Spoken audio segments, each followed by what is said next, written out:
Most welcome everyone. कैसे हैं आप लोग? स्वस्थ हैं, मस्त हैं और मजे में हैं, है ना? चलो आज फिर हमारी आपकी मुलाकात एक बेहतरीन वीडियो के साथ हो रही है। यूपी बोर्ड 2026 यूपी बोर्ड 2026 के दो बेहतरीन क्वेश्चन पर आज हमारी आपकी चर्चा होगी। ये बेटा आपका 8वां 9वां वीडियो होगा। ऐसे ही एक वीडियो रोज आपको मिलते रहेंगे और यूपी बोर्ड के सारे क्वेश्चनों को छांट करके आपके सामने रख देंगे और आप उसको जम के तैयारी करिए। तो आज बेटा चर्चा क्या है? क्लोरल से डीडीटी का निर्माण। आज हमारी आपकी चर्चा किस पर चलेगी? डीडीटी पर चलेगी। तो बिना समय गवाए हम लोग अपने पॉइंट पर चलते हैं। क्या है बेटा? सांद्र सल्फ्यूरिक अम्ल की उपस्थिति में सांद्र H2SO4 की उपस्थिति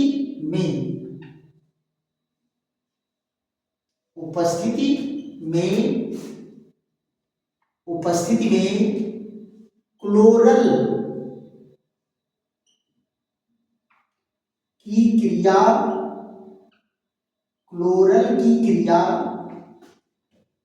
क्लोरोबेंजीन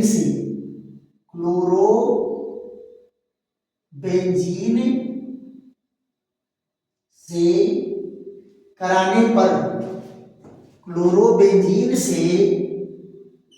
कराने पर क्या बनता है?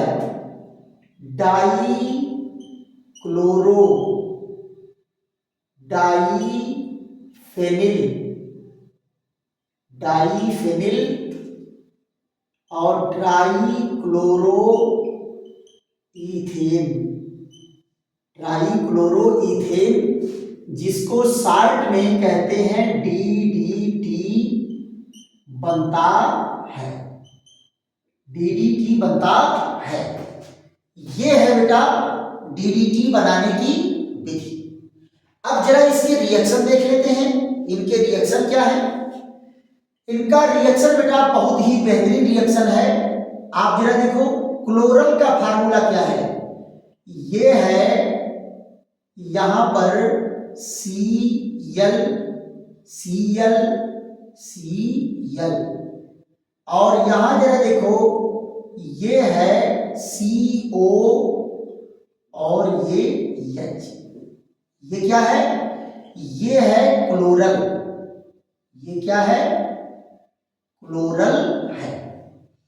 इसकी क्रिया किससे होती है? जरा देखो, दो मॉलिक्यूल क्लोरोबेंजीन से इसकी क्रिया होगी। यहां देखो पहला पोजीशन पर क्लोरीन है और यहां भी इस पर भी पहला पोजीशन पर क्लोरीन है। यहां जरा देखो ये देखो किसके प्रेजेंस में हो रहा है? सांद्र H2SO4 की प्रेजेंस में हो रहा है। तो H2SO4 क्या बेटा? एक डिहाइड्रेटिंग एजेंट है, बहुत बढ़िया निर्जलीय कारक है। तो क्या करेगा? यहां से पानी का अणु निकाल देगा। क्या निकाल दिया? पानी का अणु। तो आप जरा बताओ इनका फार्मूला कैसा हो गया? इस तरह से ये देखो एक H यहां है, एक बॉन्ड यहां, एक बॉन्ड यहां।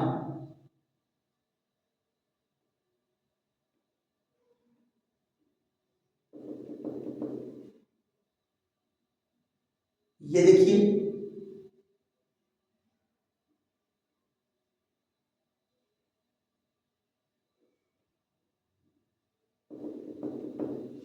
ये देखो है ना?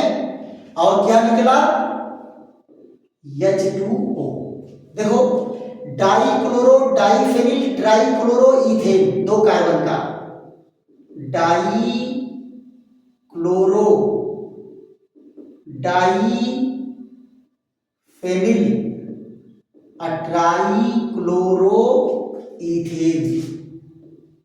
ट्राइक्लोरोईथेन और शॉर्ट में इसको क्या कहते हैं? DDT, DDT। ये देखो DDT है क्या? DD है कीटनाशक। ये क्या है? कीटनाशक है और इसे कीटनाशक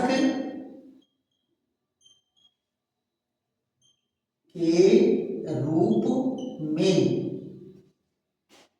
प्रयुक्त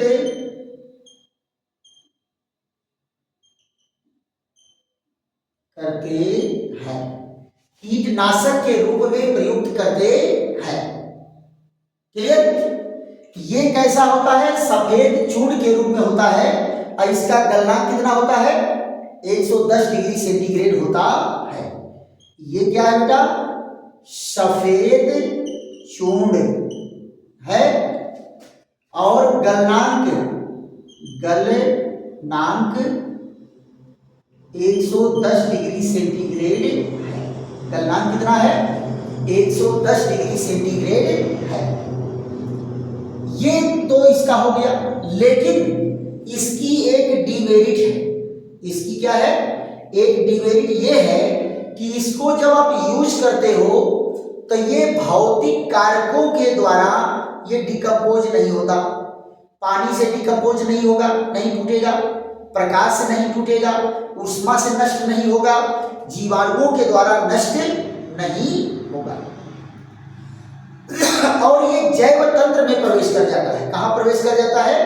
जैव तंत्र में प्रवेश कर जाता है और अनेक बीमारियों को जन्म देता है। तो इसकी दो डिमेरिट है, तो जरा डिमेरिट पर चर्चा कर लेते हैं। इससे क्या हानियां हैं? हानियां क्या है जरा इस पर देख लीजिए। नंबर 1, यह भौतिक कारकों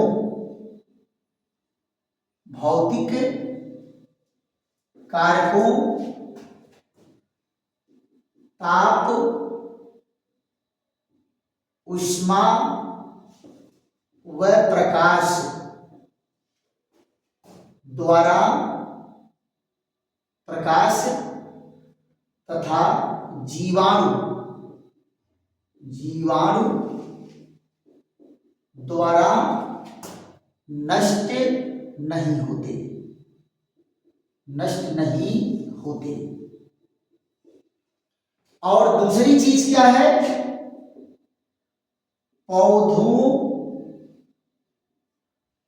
की जड़ों द्वारा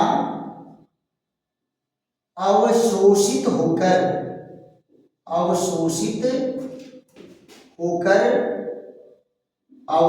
होकर जैव तंत्र में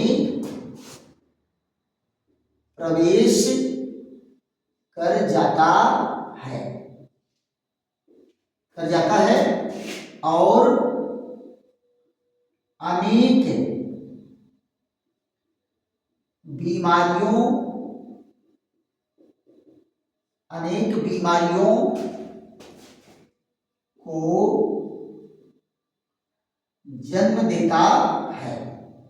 अनेक बीमारियों को जन्म देता है।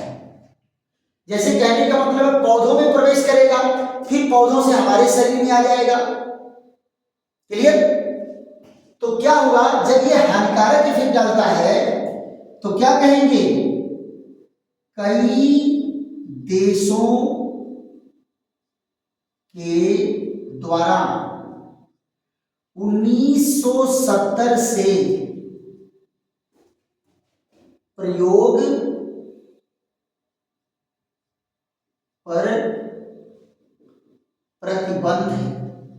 पर प्रतिबंध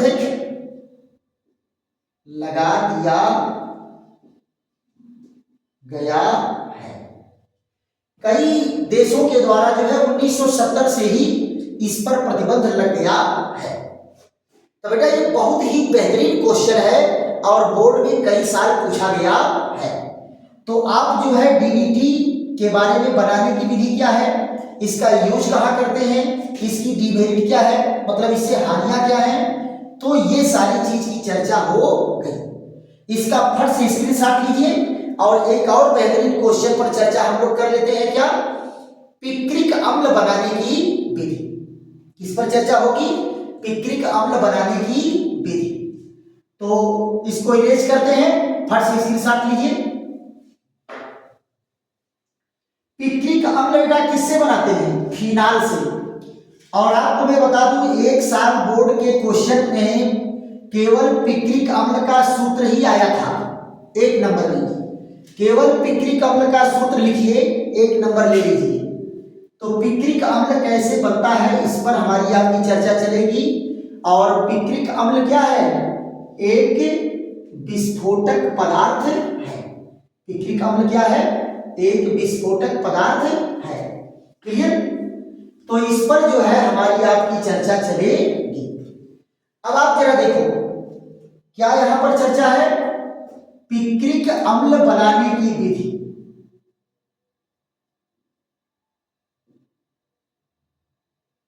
पिक्रिक अम्ल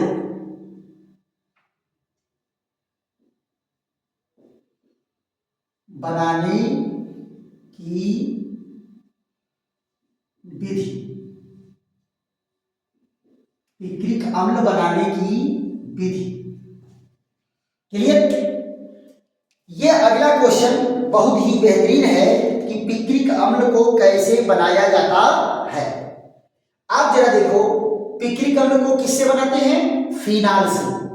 फिनाल के नाइट्रीकरण से। यहां जरा देखो कैसे बनता है? फिनाल के नाइट्रीकरण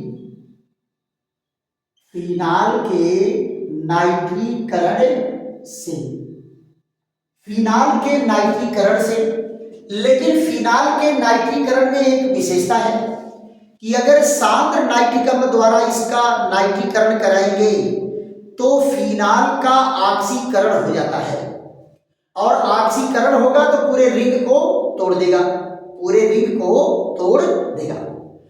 तो ऐसे कंडीशन में नाइट्रीकरण को करते समय ऑक्सीकरण की क्रिया बचाने के लिए, कि ऑक्सीकरण न हो, तो पहले जो है फिनाल का क्या करते हैं? सल्फोनीकरण कर देते हैं। फिनाल का पहले क्या करेंगे? सल्फोनीकरण। तो यहां देख लीजिए सल्फोनीकरण कैसे होता है। ये है फिनाल। फिनाल है, इसका करते हैं सांद्र H2SO4 द्वारा सल्फोनीकरण। तो क्या बनता है? सल्फो डेराइवेटिव कंपाउंड बनता है। यहां देखिए, ये OH और ये SO3H। और यहां जरा देखिए, ये OH, ये देखिए, ये क्या है? इसका नाम है ortho hydroxy benzene sulphonic acid. Benzene sulphonic acid. ये कौन है? Para hydroxy benzene sulphonic acid. Benzene sulphonic acid. ये देखो, ये बेटा सल्फो ग्रुप वरीयता ग्रुप में सबसे ऊपर है OH से, तो OH साइड ब्रांच हो जाएगा, इसके आधार पर नाम लिखा जाएगा। अब जरा ध्यान दो, फिर इसकी क्रिया किससे कराते हैं? सांद्र नाइट्रिक अम्ल से। तो आप जरा देखो, इसका आर्थो दोनों खाली है तो दोनों पर नाइट्रो ग्रुप लग जाएगा। इसका पैरा और आर्थो खाली है तो इस पर जो है लग जाएगा। जरा देखिए तो ये फिनाल, ये है OH, ये यहां जरा देखिए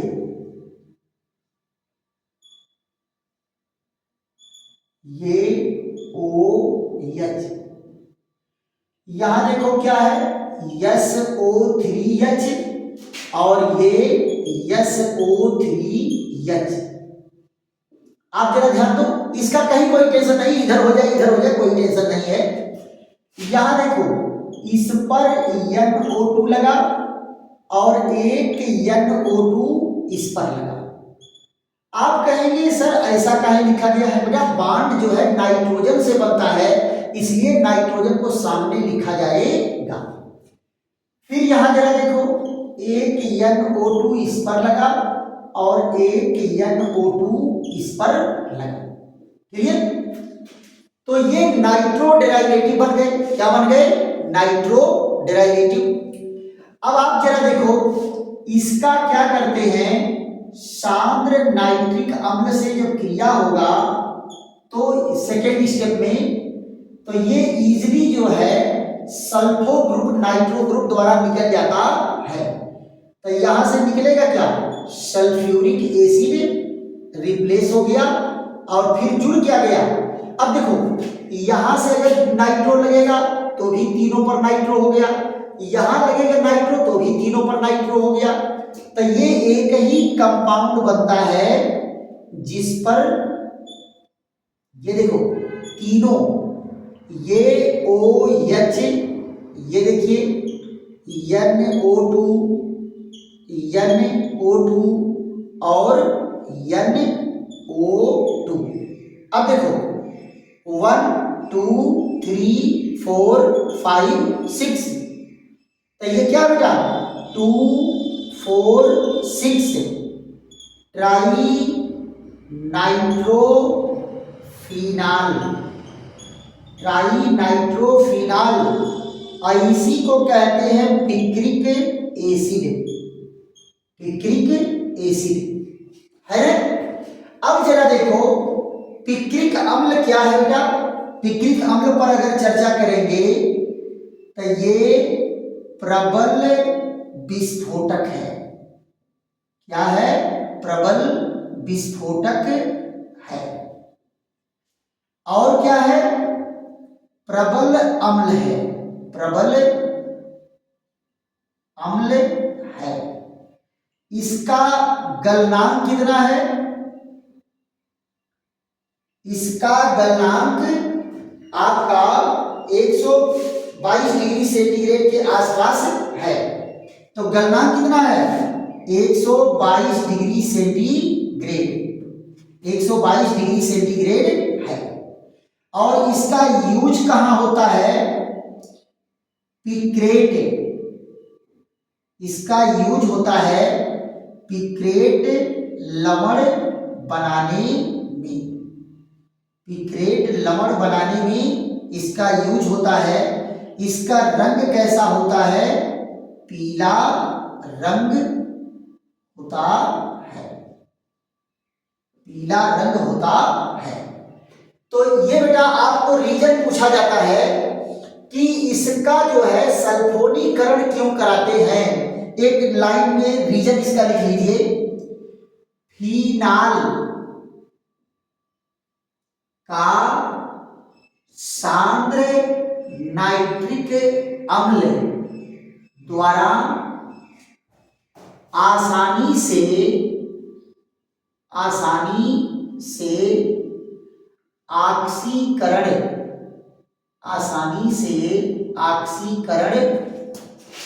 हो जाता है, हो जाता है।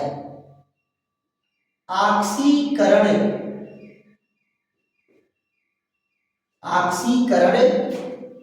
को रोकने के लिए, ऑक्सीकरण को रोकने के लिए फिनाल का पहले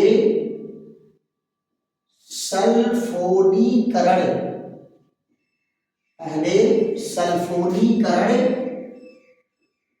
कराते हैं।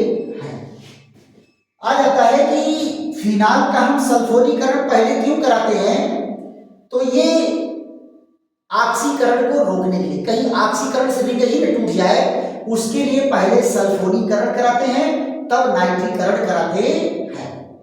तो ये क्वेश्चन क्या बेटा, ये क्वेश्चन आपका मोस्ट इंपॉर्टेंट क्वेश्चन है। कैसा क्वेश्चन है, मोस्ट इंपॉर्टेंट क्वेश्चन है। और कितने में आएगा, ये भी 2 नंबर में आएगा और पिक्रिक अम्ल भी 2 नंबर में आएगा। कितने में आएगा, 2 नंबर में आएंगे। क्लियर। चलिए ऐसे ही बेहतरीन वीडियो के साथ हमारी आपकी फिर मुलाकात होगी। तब तक के लिए विश्राम। थैंक यू, धन्यवाद।